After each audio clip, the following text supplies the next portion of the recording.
Eu assisti, hoje mais cedo aí, ao Mufasa, o Rei Leão, que é uma prequel daquela refilmagem que teve em 2019 do Rei Leão, que foi uma refilmagem que a Disney alardeou muito como sendo uma refilmagem live action, mas que todo mundo sabe que, na verdade, aquele filme lá era uma animação com estilo fotorrealista. E esse filme novo aqui, do Mufasa, ele é, obviamente, né, ele é um prequel do Rei Leão, que vai contar a infância e a juventude do Mufasa, o pai do Simba, e o início da rivalidade dele com o Scar, né, o meio-irmão malvado dele, que era o vilão lá do Rei Leão. Antes de entrar no filme em si, aquele aviso de sempre. Aproveita que você já tá por aqui e curte esse vídeo se você estiver gostando, se inscreve no canal e ativa o sininho para não perder a notificação dos próximos vídeos. Indo direto ao ponto aqui, o Mufasa, ele é um filme consideravelmente melhor do que o Rei Leão lá de 2019. O que também não quer dizer muita coisa, porque o Rei Leão de 2019, eu escrevi sobre o filme lá na época que ele saiu, é um filme que eu acho muito problemático, é um filme que realmente não deu, realmente de maneira nenhuma, aquele filme lá. Esse filme novo do Mufasa, assim, só o fato dele não ser um mero Ctrl-C, Ctrl-V de uma obra pré-estabelecida, já é pra mim uma coisa que coloca ele à frente do Rei Leão de 2019. Porque o Rei Leão de 2019, eu falei isso lá na época e tal, ele era um filme que... Meu Deus do céu, ele era um Ctrl-C, Ctrl-V, ele era um copia e cola de cada cena do filme original. E eu não tô falando só de roteiro, eu tô falando da abordagem, tipo, da decupagem do filme, como que o Jon Favreau encenava as cenas, filmava tudo, assim, não tinha imaginação nenhuma naquele filme lá. Com exceção da mudança do estilo da animação, de um estilo tradicional 2D para uma animação fotorrealista, não tinha nada de novo naquele filme lá. Esse filme novo, ele pelo menos ele tenta imaginar uma narrativa nova, uma premissa nova, até mesmo com alguns personagens novos. Não que a trama desse filme aqui seja particularmente inventiva, inspirada, não é. Não que a trama desse filme aqui não tenha problemas. Ela tem, e eu vou entrar nele já já. Mas, pelo menos, só o fato dele colocar a cabeça pra pensar alguma coisa que não seja uma mera subserviência a uma coisa que já foi feita antes... Enfim, pelo menos já tem um crédito a dar pra galera que pensou alguma coisa nova nesse filme aqui. Esse filme aqui, ele foi dirigido pelo Barry Jenkins. E essa foi uma escolha que eu achei muito inusitada quando ela foi anunciada para comandar esse filme aqui, porque o Barry Jenkins, para quem não tá ligando o nome à pessoa, o Barry Jenkins, ele é o diretor de Moonlight, aquele filme que eu acho sensacional, que ganhou o Oscar de melhor filme no ano do La La Land, né, naquela clássica confusão do La La Land e Moonlight. Ele dirigiu Moonlight, ele também dirigiu o Se a Rua Bill Falasse, que é um filme muito bom também, não tão bom quanto Moonlight, mas é um filme bem bom também. Então, a escolha dele para dirigir um filme como o Rei Leão, como Mufasa, né, foi um salto considerável dele, do tipo de filme que ele fazia, para uma mega produção de grande orçamento. No Mufasa, eu acho que, se por um lado ele não consegue trazer muita personalidade própria pro filme, pro projeto, e isso é uma pena, porque ele é um diretor que tinha coisas próprias em termos de atmosfera para poder trazer para esse filme aqui, enfim, acaba sendo um reflexo de como que a indústria hollywoodiana gosta de pegar nomes bem proeficientes do cinema alternativo, ou independente, ou enfim, oscarizável, para colocar nessas grandes produções e tolher a personalidade deles. Se por um lado eu acho uma pena, como que o Mufasa é um indicativo desse esquemão industrial complicado, por um outro lado, pelo menos eu acho que o Barry Jenkins, ele tá com um saco de dirigir esse filme. Ele tá com vontade de comandar essa história aqui, que é uma coisa que o Jon Favreau, de maneira alguma, estava lá no filme de 2019. Eu acho que naquele filme lá, o Jon Favreau, que é um diretor que tem seus bons momentos, ele é um diretor competente, mas naquele filme lá, ele estava completamente no piloto automático, fazendo uma coisa realmente totalmente burocrática. E nesse filme aqui, o Barry Jenkins, se ele não consegue trazer muita identidade própria, pelo menos ele faz um trabalho que é eficiente em fazer aquilo que é dado para ele fazer. O que eu quero dizer com isso? O fotorrealismo, que é essa nova proposta dessa nova versão do Rei Leão, se no outro filme ela era uma armadilha para aquele filme lá, nesse filme aqui, nem tanto. No outro filme, essa questão do fotorrealismo acabava sugando toda a expressividade daquele filme lá e praticamente fazia aquele filme soar como uma espécie de... enfim, produção do Animal Planet ou do Nat Geo, né, do National Geographic. E nesse filme novo aqui, essa armadilha é bem contornada pelo Barry Jenkins. Ele consegue explorar aqueles ambientes, aqueles personagens, aqueles números musicais, aquelas cenas de ação, de uma maneira muito mais intensa, muito mais vivaz. Ele explora muito mais as cores que existem naqueles ambientes. Por mais que sejam locações que simulam florestas reais, ou então desertos ou rochedos, esse tipo de coisa, da natureza selvagem, pelo menos ele, junto com a fotografia, eles conseguem extrair dinamismo e vivacidade daquelas cores todas. E com aquele turbilhão de cores que eles encontram, eles conseguem fazer esse novo Rei Leão aqui soar como uma obra até um pouco mais fabulesca, com um pé no fantasioso, que torna esse filme mais instigante visualmente. Que é uma coisa que, de novo, faltava muito lá no outro filme. Ele acaba contornando muito bem isso, e ele dirige muitas das sequências do filme de uma maneira bem dinâmica. Por exemplo, numa sequência de perseguição que rola logo no início do filme, ele coloca uma GoPro bem na frente do focinho do leão correndo, e isso, enfim, já é pelo menos alguma ideia um pouquinho fora do óbvio. Tem algum outro momento em que ele assume uma câmera subjetiva, né, um ponto de vista, um POV do leão percorrendo ali, que também, de novo, alguma coisa nova para poder trazer em termos de decupagem, em vez de simplesmente fazer um Ctrl-C, Ctrl-V de coisas que a gente já viu antes.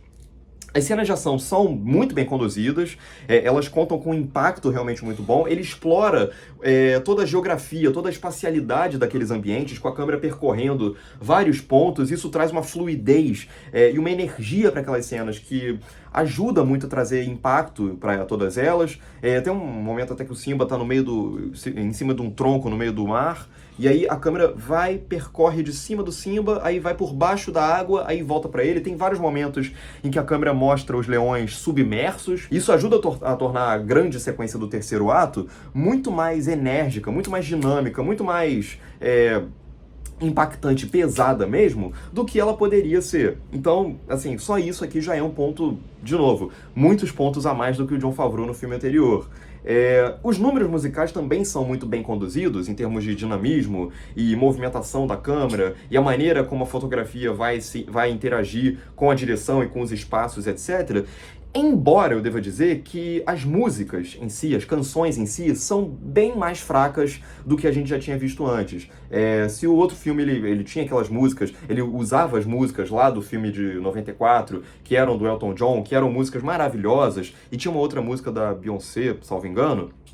Esse filme aqui, as músicas do Lin-Manuel Miranda são bem abaixo do que a gente tinha visto antes, e eu diria que são bem abaixo do que o próprio Lin-Manuel Miranda já se mostrou tão capaz de fazer. Ele, como sendo um grande nome da Broadway, que já pegou aí para dirigir também no cinema vários outros filmes e fez vários trabalhos interessantíssimos em termos de musicalidade e tal, nesse filme aqui eu acho que ele tá bem pouco inspirado. Eu acho que o Barry Jenkins, ele tem um problema que já começou a me incomodar logo no início do filme, que eu acho que ele não dá muito espaço para os dramas do filme poderem se desenvolver muito bem. O que eu quero dizer com isso? Eu acho que se ele tem uma ideia dramática a comunicar, ele vai comunicar isso através de um diálogo rápido, que o personagem vai indicar as emoções dele, e imediatamente depois já vai ter uma virada para outra prioridade dramática do filme. Por exemplo, tem uma sequência logo no início do filme, sem spoiler, em que a gente está vendo ali os personagens no mar, numa sequência mais leve, mais humorada e tal, uma coisa mais feliz, uma família feliz ali, e aí do nada vira uma chave e vira uma sequência muito mais tensa, muito mais dramática.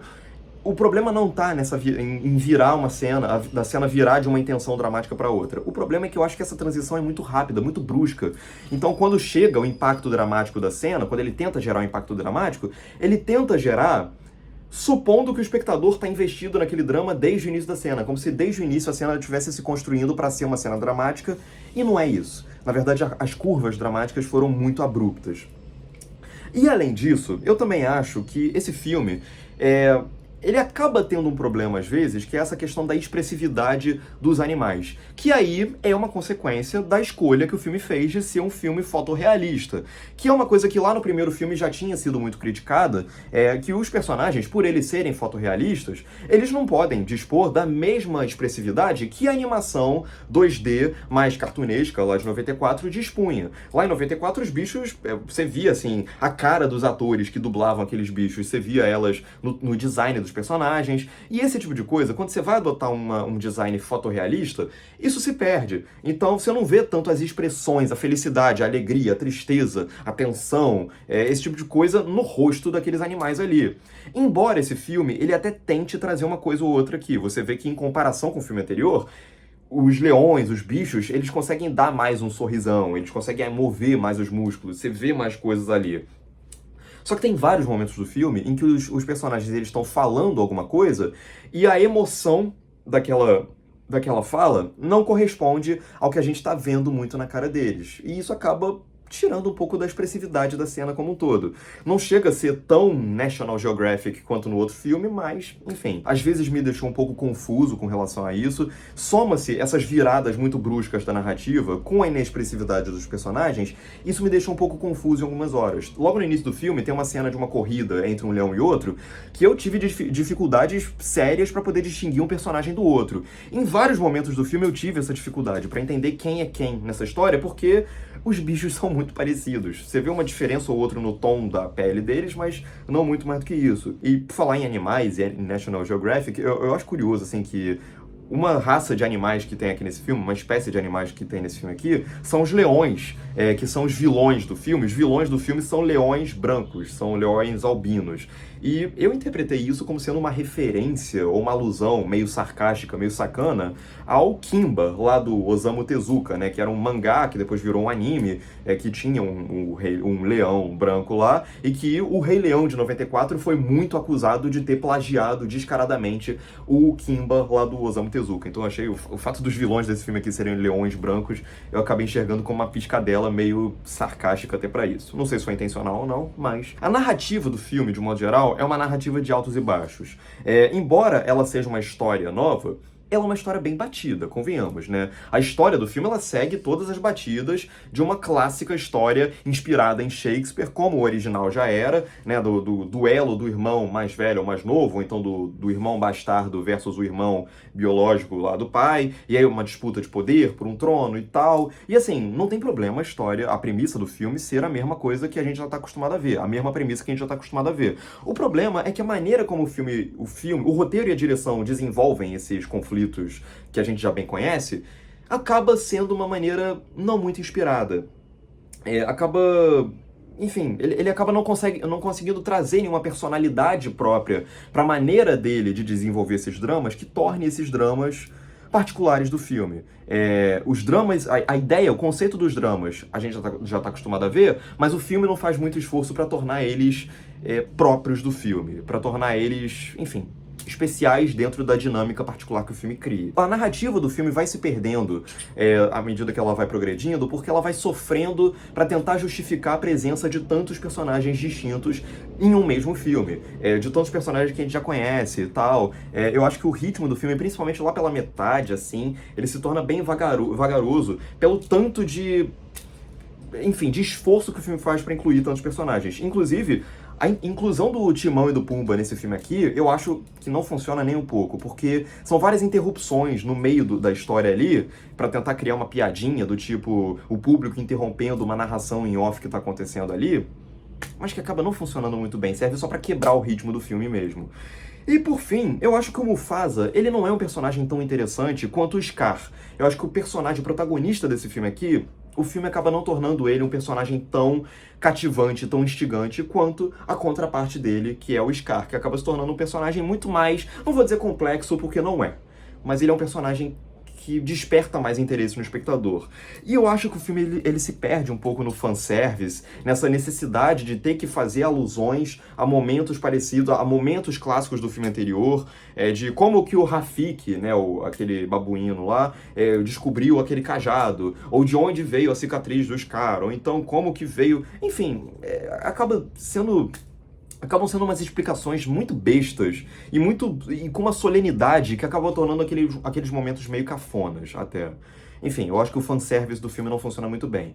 Mas, como eu falei, é um filme que pelo menos se esforça para não ser só uma mera copia e cola de outro projeto muito melhor. Então, só por isso, mesmo não sendo um grande filme, longe disso, pelo menos Mufasa é um filme que funcionou bem mais do que eu esperava, eu confesso.